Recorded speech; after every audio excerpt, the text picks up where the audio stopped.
Ukraine Ministry, 15 killed in Mariupol shelling. At least 15 people, including children, have been killed in shelling in the southeastern Ukrainian city of Mariupol, Ukraine's Interior Ministry said Saturday. Pro-Russian separatists are blamed for the attack on residential areas in the port city, said Donetsk Regional Police Chief Vyacheslav Berskin on his Facebook page. Among the victims is a 12-year-old girl, the Interior Ministry said. Government officials earlier reported at least 10 deaths in the shelling.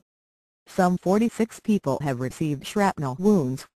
Based on preliminary assessments, the shells were fired from GRAD rocket systems, according to a statement from the Mariupol City Council. The statement also said the situation was under control, and urged residents not to panic and to rely on information from official sources only. The reported incident comes amid a surge in fighting between government forces and pro-Russian rebels. Thousands have been killed since the conflict broke out in the spring, and a ceasefire agreed to in September in Minsk, Belarus, crumbled long ago.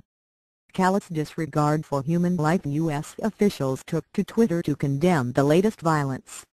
Today's indiscriminate shelling of Mariupol is part of an apparently Russian-backed general offensive in complete violation of Minsk agreements, said U.S. Ambassador to Ukraine Jeffrey Pyatt.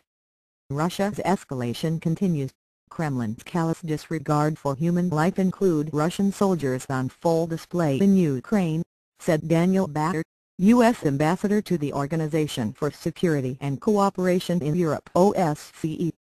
The foreign ministers of Ukraine and Russia met this week in Berlin to discuss the way out of the violence. But despite the talks, violence in the breakaway Donetsk and Luhansk regions shows no sign of abating.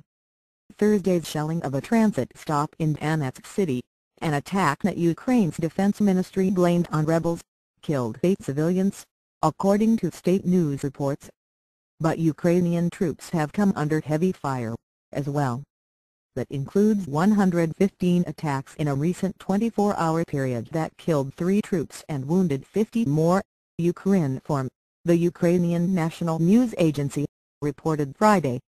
The OSCE monitoring mission in Ukraine condemned continuing fighting in civilian areas in a statement Saturday and urged both sides to refrain from using force in such areas, including near Donetsk airport. Using residential areas as firing positions attracts counter-firing to these areas, further endangering the lives of civilians, it said. All parties need to take robust and immediate action in order to end the new escalation in fighting and its heavy toll on civilians.